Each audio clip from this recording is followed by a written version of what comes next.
रबड़ की तैयारी एक दिलचस्प और साइंसी अमल है। रबड़ बुनियादी तौर पर लेटेक्स से बनती है, जो रबड़ के दरख्त हीविया ब्राज़िलियेंसिस के तनों से हासिल किया जाता है।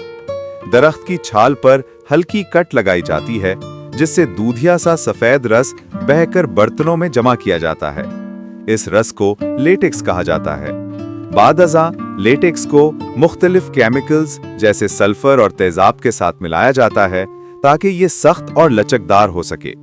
इस अमल को वल्कनाइजेशन यानी वल्कनाइजेशन कहा जाता है। वल्कनाइजेशन के दौरान रबर को गर्म करके मजीद मजबूत, पायदार और पानी व हरारत के खिलाफ मज़ाहिम बनाया जाता है। तैयारशुदा रबर को मुख्तलिफ सांचों में ढालकर टायरों, जूतों, दस्तानों और दीगर हजारों अशिया में इस्तेमाल किया जाता है। आज की जदीद दुनिया में मसनूई रबर भी पेट्रोलियम मसनूआत से तैयार किया जाता है, जो कुदरती रबर का एक अहम मुतबादिल है और सनतों में वसी पैमाने पर इस्तेमाल होता है।